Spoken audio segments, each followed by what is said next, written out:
अस्पताल के चौथी मंजिल पर जहाँ पर मरीजों रखा गया था मरीजों को, वहाँ पर पीएम जो है वो पहुँच रहे हैं।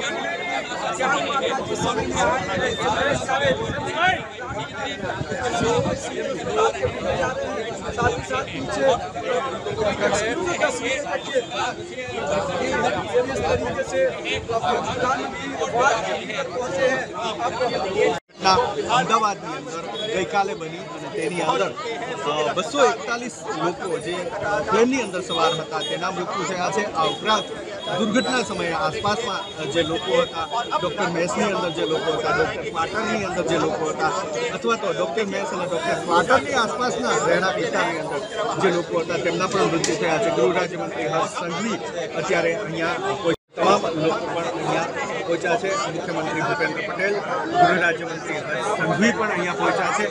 કેન્દ્રીય ઉડ્ડયન મંત્રી પણ આ ભૂમિની અંદર જુઓ છો, કેન્દ્રીય ઉડ્ડયન મંત્રી પણ પહોંચ્યા છે। હવે પ્રધાનમંત્રી નરેન્દ્ર મોદીને આ દ્રશ્યની અંદર જોઈ શકતા હશો સીધા સિવિલ હોસ્પિટલ પહોંચ્યા છે અને સિવિલ સુપ્રિન્ટેન્ડન્ટની ઓફિસે પહોંચ્યા છે। ખાસ એ વાત નોંધી શકો છો કે પ્રધાનમંત્રી નરેન્દ્ર મોદી પહેલી વખત આ રીતે ધીમી ચાલતા હોય તે પ્રકારના દ્રશ્યો સામે આવ્યા છે, કારણ કે ખૂબ જ મોટી દુર્ઘટના છે અને દેશના પ્રધાન સેવકને